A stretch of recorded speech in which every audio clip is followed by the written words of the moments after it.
Goeienaand, geliefdes. Dit is werklik vir my 'n voorreg om uit ons huis uit vir jou die Pesach ete te bedien, soos wat die tradisie was, hoe hulle uit Egipte uit vry was.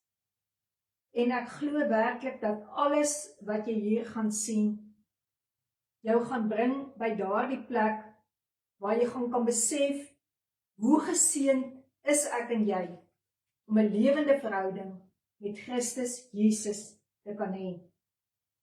Nou Jesus gee die opdrag en hy sê, gaan kyk, julle sal 'n man vind, wat 'n kruik water dra, volg hom, en sê vir hom, die meester wil graag die Pesach ete vier, saam met sy disippels. En waar hy vir julle die plek wys, moet julle voorberei. Nou ons lees ook in God se woord, dat Jesus toe hy ingekom het, 'n doek om sy middel gebind het, en sy disippels se voete begin was het, een vir een. En dat hy die woorde vir hulle gesê, so het julle deel aan my. Soos wat ek aan julle gedoen het, moet julle aan mekaar gaan doen. Hy het hulle voete gewas, want daar was 'n groot stryery aan hierdie tafel, wie die naaste aan hom is.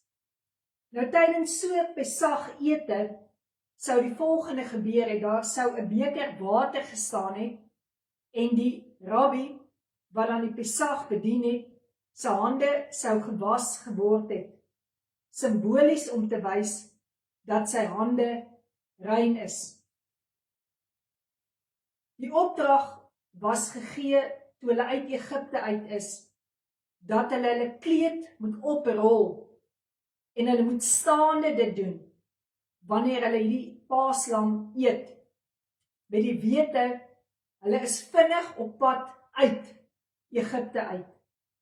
Nou geliefde, vanaand wil ek ook uit die woord van God uit vir jou die versekering gee, dat jy ook maar jou rokpante kan oprol, want dit wat die Here vir jou as antwoord gaan bring, soos ek altyd sê, not quickly, but suddenly. Nou jy sal sien op hierdie tafel, is dan die 4 bekers wat uitgepak was, die 4 wynbekers. Nou die glase het elkeen simbolies 'n betekenis van. Nou die eerste wat aan hierdie tafel dan gebeur het was, hulle moes onthou het, hoe hulle uit Egipte uit bevry is, uit die land van slawerny uit. Nou jy kan daaraan dink, jaar vir jaar vir jaar, het hulle dieselfde tradisie gehad. Die paaslam, soos wat God die opdrag gegee het, daar moet 'n lam geslag wees, sonder vlek, sonder rimpel, sonder gebrek, en daardie lam moes dan op 'n oop vuur gelê geword het, en so gaar gemaak word, en dan moes die hele huis dit geëet het. Daar is ook baie duidelik gesê, dat die hele paaslam geëet moes word, wat natuurlik 'n heenwysing was na Jesus toe. En dit is ook wat ek vandag kan sê is, ons moenie net 'n deel van Jesus vat nie, maar ons moet vat die volle deel, wat Vader God vir ons gesê het, so lief het hy ons. En dit is waaroor dit gaan, dat Jesus vir ons die liefde kom demonstreer het, van Vader God as redding. So ons kom dan nou by die gedeelte waar die eerste glas gebruik was. Nou jy sal sien, dit was dan die glas, die wynbeker, wat gedui het op die bloed. So dit was die Pesach ete. Ek gaan eers vir die Pesach ete wys, en dan gaan ek vir jou wys, hoe alles in vervulling gegaan het, in daardie tafel, wat Jesus om vervul het. So hulle het daardie beker gevat, en dan het hulle vinger in dit ingedruk, en hulle die eerste druppel het geval vir die water wat in bloed verander het, die eerste plaag in Egipte. Die tweede een was die plaag van die paddas, die derde die van die muggies, die vierde die van die steekvliee, die vyfde die Egiptenaarse diere wat gesterf het, die sesde die swere, die sewende die haal, die agtste die sprinkane, die negende die duisternis en dan die 10de plaag die dood van die eerstgeborenes. Dit was die beker. Nou tydens daardie Pesach, Exodus beteken ook uittog, dan kry jy die skrif in Exodus 6 vers 6, God sê, ek sal julle as my volk aanneem, en ek sal vir julle 'n God wees, en julle sal erken, dat ek die Here julle God is, wat julle uitlei onder die harde arbeid van die Egiptenare uit. Ek sal julle bring in die land, waaromtrent ek my hand opgehef het, om dit aan Abraham, aan Isak en aan Jakob te gee. En ek sal dit aan julle as 'n besitting gee, ek die Here. Nou op daardie tydstip was daar dan 'n sakkie gewees, wat dan 3 brode ingehad het. Abraham, Isak en Jakob. Dan was die volgende gedoen. Die middelste brood was uitgehaal, weggesteek, en dan het hulle vir 'n kind gevra, gaan soek hierdie matzot brood. Dit was 'n brood waar daar geen suurdeeg in was nie. En wanneer die kind dit dan gekry het, en die kind het dit gebring, dan sou daardie brood uitgehaal geword het, en dit sou dan daardie deel wat jy van lees, in die sous gedruk geword het, en geëet geword het. Nou, op hierdie sedetafel was dan gewees die water, die soutwater, wat hulle laat onthou het, in hoeveel trane, smeking, gebed, hulle was, dat God hulle moet lei, uit Egipte uit. So dan sou daardie jong petersilieblaartjie, wat dui op die Israeliete, in die water gedruk geword het, en hulle almal rondom die tafel sou dan dit geëet het, en hulle sou dit onthou het, met hoeveel trane hulle vrygemaak is.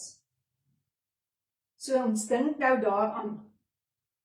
Daardie oomblik dink ek dadelik aan Jesus se woorde, waar hy vir sy disippels gesê het, julle moenie ontsteld word nie, julle moenie bang wees nie, want ek gaan van julle af weggaan, maar ek gaan julle nie alleen los nie.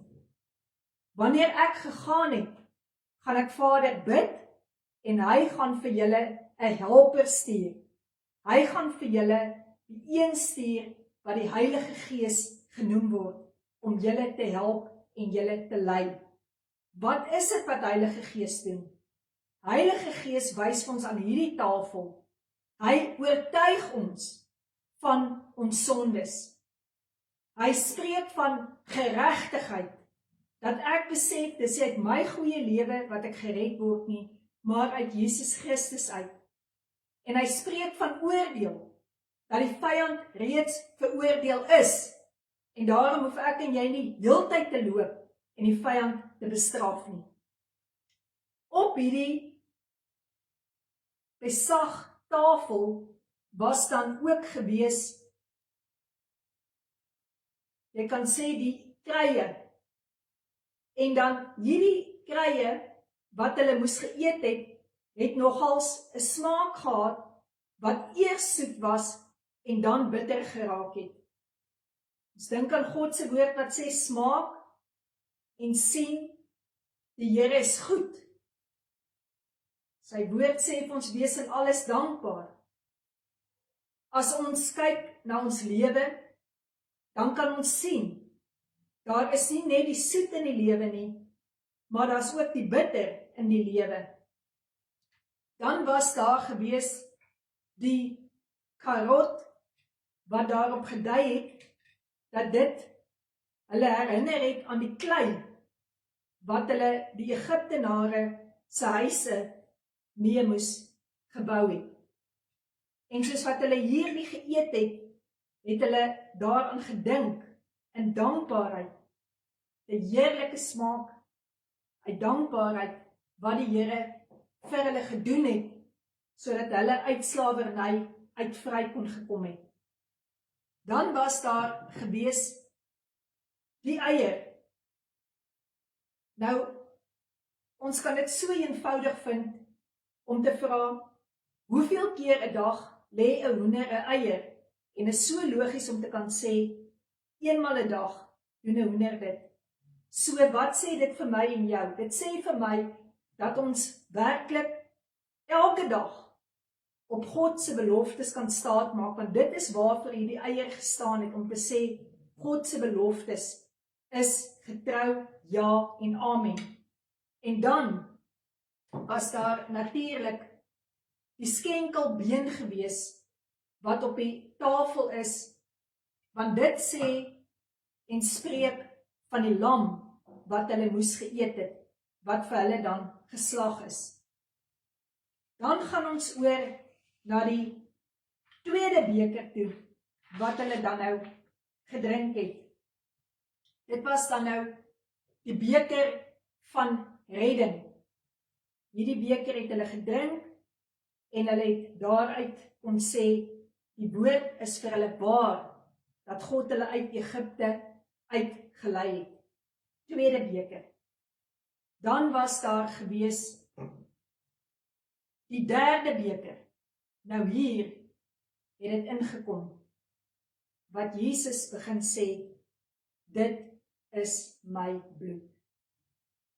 So, hier openbaar hy homself, dat hy die lam van God is, wat gekom het om die wêreld te red. Hier kom sê hy, drink, dit is my bloed, wat vir julle uitgestort word, tot in die Nuwe Testament. En dit is waar ons staan vanaand. Ons staan nie meer in 'n Pesach ete nie, ons staan nie meer in 'n tradisie nie, maar ons staan in 'n covenant met Jesus Christus. So as ek hierdie bloed van Jesus neem, en ek drink dit vanaand, dan neem ek Christus Jesus binnekant in my, en dan kom ek in daardie plek om te kan sê, maar ek kan vergewe, ek kan vryspreek, ek glo uit my vergewe, ek vat my vergifnis, en dan kom ons by daardie plek om te kan ook sê, en ek vergewe myself, ek staan in die covenant met Jesus Christus. Kan jy dink om daardie tafel, hoe stil het dit geraak, toe hy aan daardie sitplek gaan sit het, wat uitgehou is vir die redder, en hy gee vir hulle sy bloed, en hy sê, neem, drink daarvan. Dink daaraan.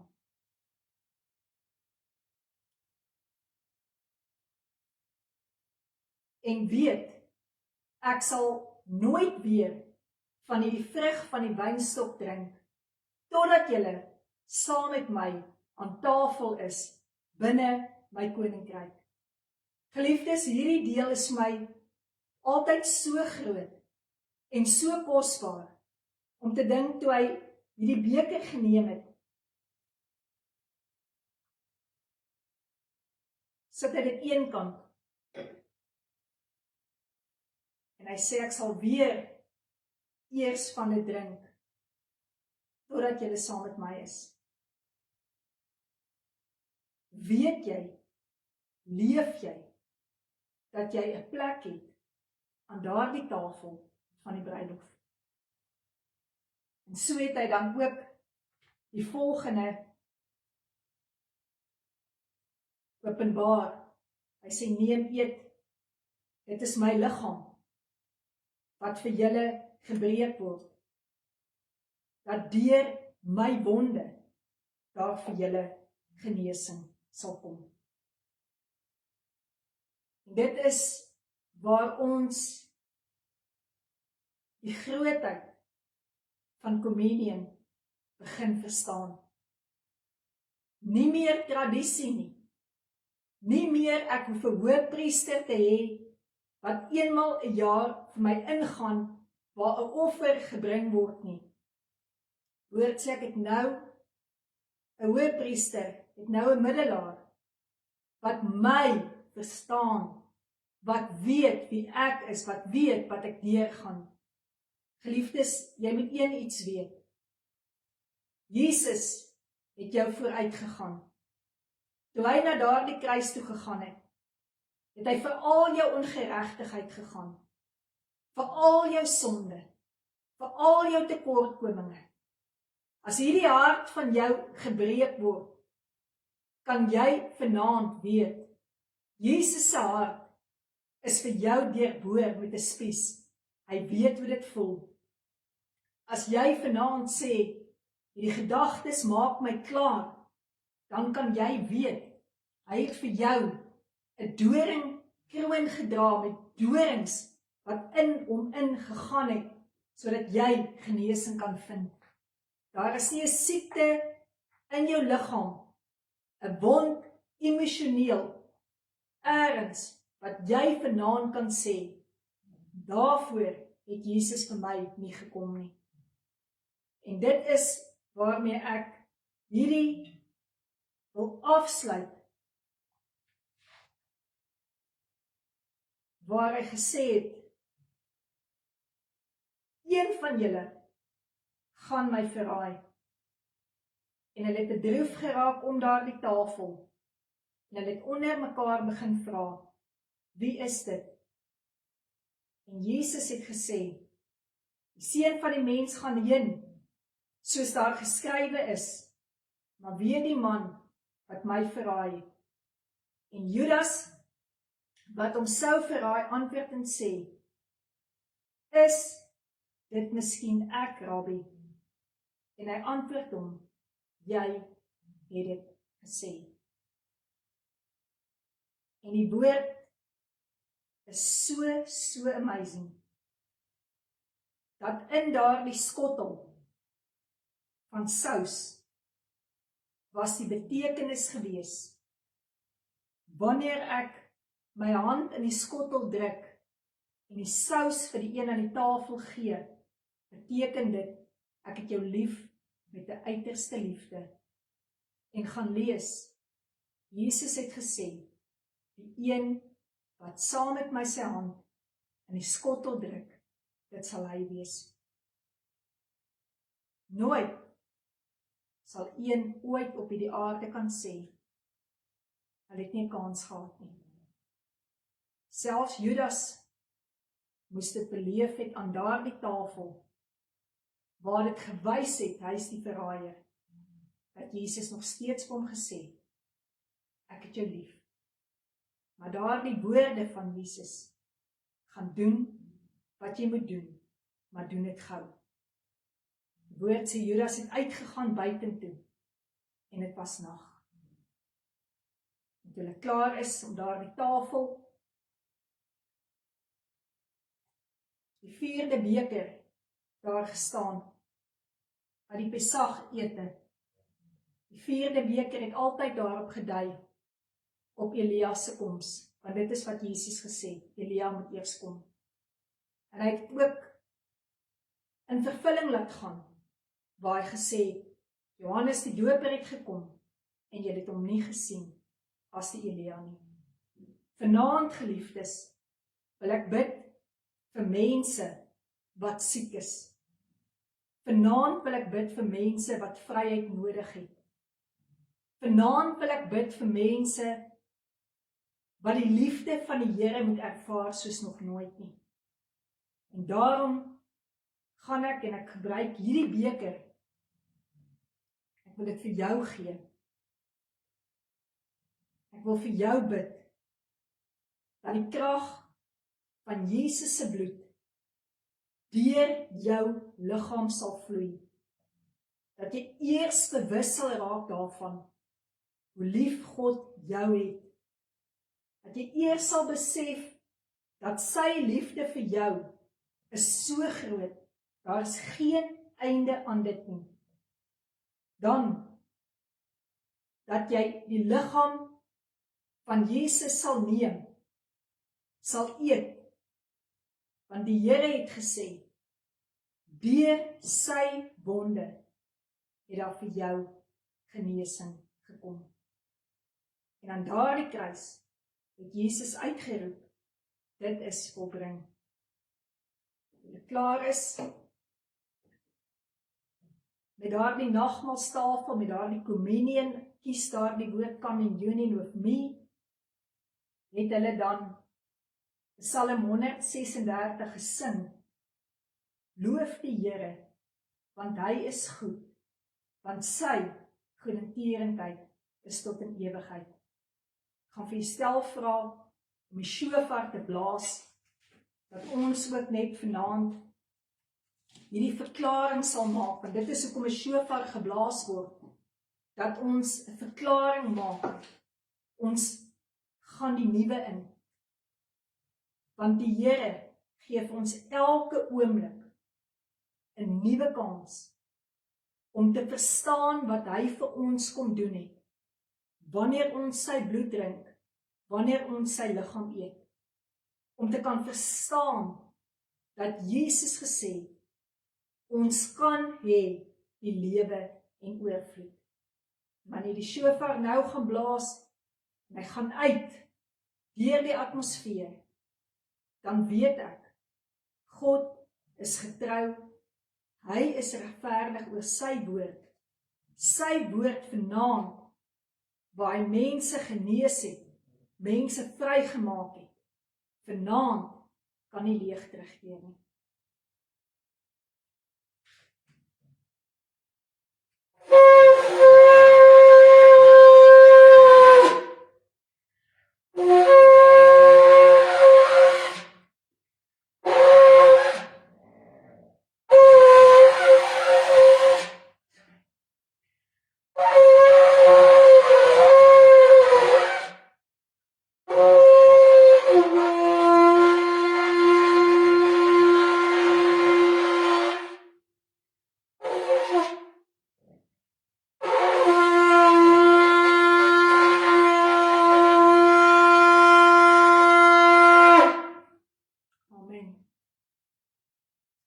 Wat vir my altyd kosbaar is van 'n shofar,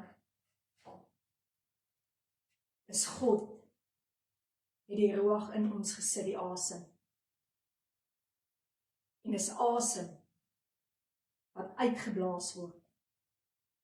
En soos Jesus aan daardie kruis gesê het, Vader, in u hande gee ek my gees oor, wil ek ook vanaand sê, Vader God, in u hande gee ons gees oor. Ons bid vir families, ons bid vir vriende, ons bid vir geliefdes, ons bid vir mense, wat die stem van die Here moet hoor, en ons sê, dankie Jesus, dankie, dankie, dankie, dat u vanaand, vir my, vir elke mens, in gevange geneem is. Dankie Jesus, dat u vanaand, in 'n donker gat gegooi is, onskuldig. Dankie Jesus, dat u gekom het, om die nag in ons lewe, in dag te verander. Vader God, dankie, dat u ons so lief gehad het, dat u enigste, die grootste offer vir ons gegee het, sodat ons Vader u kan sien. En dankie Heilige Gees, u wie God is, dat u in ons bly, en dat ons verskil kan gaan maak in 'n wêreld waar ons u hande en u voete mag wees. Geliefdes, mag jy geseënd wees tydens hierdie naweek. Moenie dit net vat as 'n naweek van pret en plesier nie. Maar weet elke keer as jy kan lag, elke keer as jy in vreugde kan wees, dat die woord van die Here vir jou sê, the joy of the Lord is my strength. Wees geseënd. Amen.